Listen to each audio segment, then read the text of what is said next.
Alhamdulillah, salawat dan salam kepada Rasulullah Muhammad SAW. Salah satu nikmat yang Allah berikan di bumi Indonesia ini, diberikannya negeri yang sangat cantik.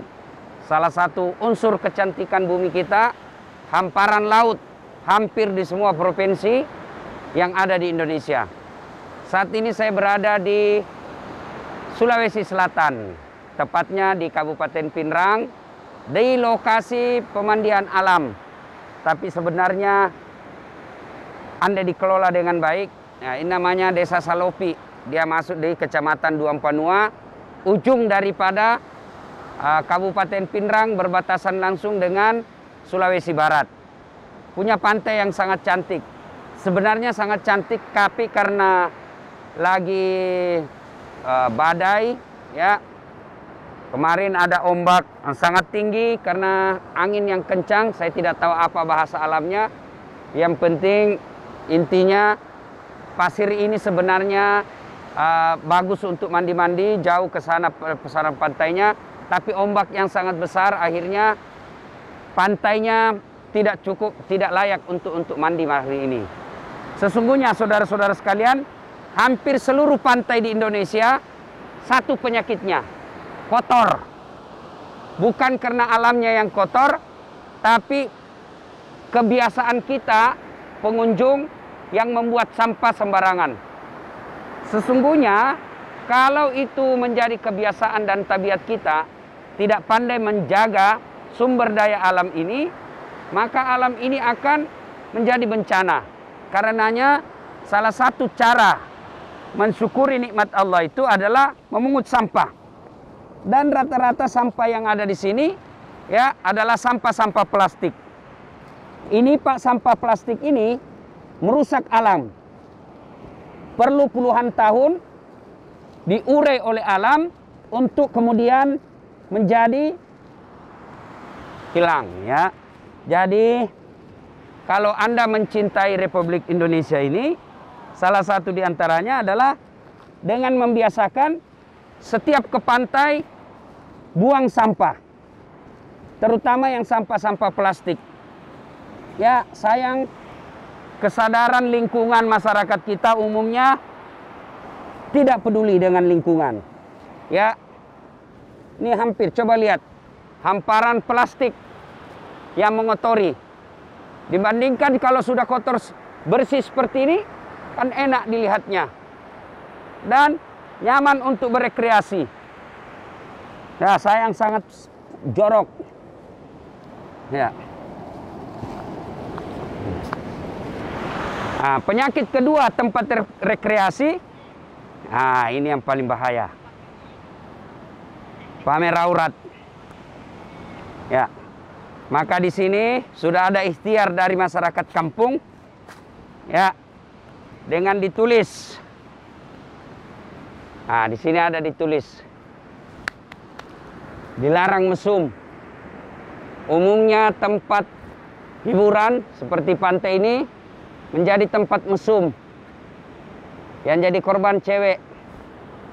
Prima modal 10.000. Dibelikan kotak-kotak 1, roti 1, kopi mix 1. Ya. Motor saja dicicil 1 tahun lunas nih. Nah, kau 3 tahun maka dipacari tidak dilamar-lamar.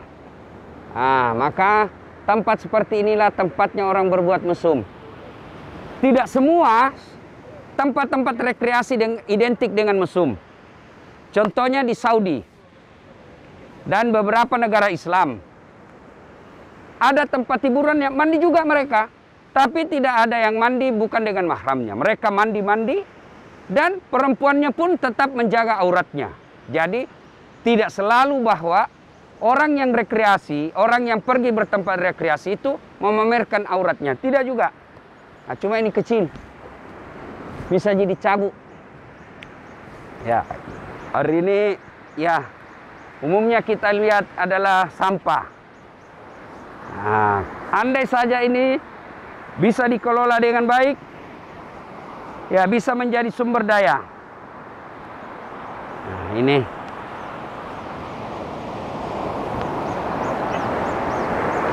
Nah, hari ini juga saya ada Ece. Nah, ini namanya Ece. Sini dulu, Cek. Nah, apa bacanya nih? Ah, Ece. Nah, Ece ini salah satu nama Hasanah. Orang Bugis, anak perempuan diberi nama Ece, anak laki-laki diberi Aco. Hasanah. Jadi kalau Anda mendengar nama perempuan Ece, itu pasti orang Bugis. Atau Aco, biasa orang Bugis. Nah, silakan lanjut main. Nah, saudara, kita bandingkan sampah-sampah seperti ini, bandingkan mana lebih cantik. Ya. Nah, kemudian mengambil pelajaran dari sini, air pantai, Rasulullah pernah mengumpulkan para sahabat. Lalu beliau berkata, suatu waktu nanti kalian diperebutkan. Ya, seperti makanan di meja makan. Dihidangkan, lalu orang ambil dari kanan, ambil dari kiri. Sahabat waktu itu, ya Rasulullah, apakah kami sedikit waktu itu? Nabi katakan, tidak, kalian besar. Kalian mayoritas. Lalu sahabat heran, ya Rasulullah, kenapa kita bisa dipermainkan seperti itu? Nabi menjawab, kalian banyak, tapi seperti buih di lautan. Coba lihat buih. Sepanjang pantai, garis pantai yang kita lihat ini, ada buih. Coba kita lihat. Sepanjang jalan pantai. Nih, semua buih. Mayoritas. Tapi dia dihempaskan, dipermainkan. Nah, begitu juga. Coba kita lihat buih. Banyak, tapi dia dihempaskan, dipermainkan, dibawa, digulung kiri kanan. Begitulah nasib kita. Nah, kalau kita cuma mayoritas dari segi jumlah, tidak dari segi kualitas, maka jangan heran kita banyak seperti buih di lautan. Dibawa ke sana kemari. Kita mayoritas, tapi kita tidak bisa berbuat banyak. Kita mayoritas, tapi kadangkala akhlak kita sebagai orang Islam tidak mencerminkan sebagai Islam rahmatan lil alamin. Karenanya pekerjaan buat kita semua, pekerjaan buat para dai, para ulama, berikan pencerahan kepada umat Islam, sampaikan kepada mereka bahwa sebenarnya umat yang baik itu bukan sekedar mayoritasnya, tapi bagaimana dia mengamalkan nilai-nilai Islamnya. Gimana kita mau menjadi rahmatan lil alamin kalau kita tidak kompak? Hanya berbeda mazhab, berbeda sudut pandang, berbeda metode dakwah, kita dibully habis-habisan. Bertengkarlah kita. Ya, saya juga heran kadangkala di Indonesia ini memang ada yang senang kalau kita selalu ribut. Saya melihat berselancar di medsos, memang ada orang di Indonesia ini yang senang melihat negara kita selalu ribut. Dia merawat, seolah-olah merawat keributan itu. Kenapa dia merawat keributan? Karena dia dapat duit dan proyek dari keributan. Saya tidak tahu, padahal kita sudah diajarkan Pancasila. Sila ketiga. Nah, ini buih. Coba lihat. Buih banyak. Tapi dia hempaskan. Nah, ini karena tidak punya pegangan. Maka umat Islam bukan hanya jumlahnya, tapi yang paling penting kualitasnya. Saya pernah membaca hasil riset, umat Islam lebih dari 50% yang belum bisa memahami Al-Quran dengan sebaik-baiknya. Kalau kita mengatakan Islam sebagai rahmatan lil alamin, Muhammad sebagai contoh teladan, sebagai pembawa keberkahan hidup, keteladanan hidup, bagaimana Anda mau meneladani Nabi Muhammad kalau kita tidak tahu sejarah Rasulullah? Ya. Nah, ya ini bayangkan kekuatan air.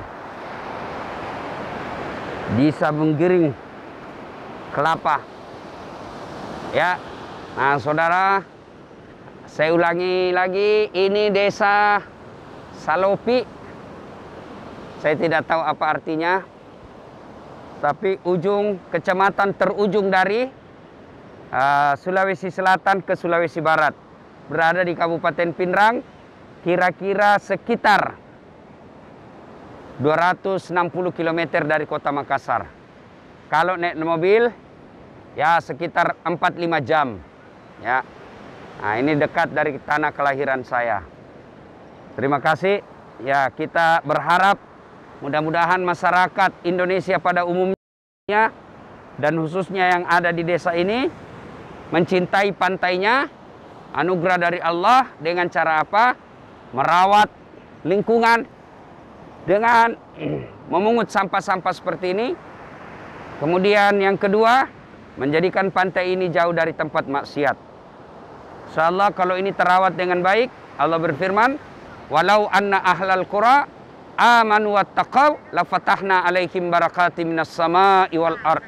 Penduduk suatu negeri beriman dan bertakwa kepadaku, maka aku akan turunkan keberkahan dari langit dan keberkahan dari dalam tanah. Terima kasih. Ya, panas. Oke. Assalamualaikum warahmatullahi wabarakatuh.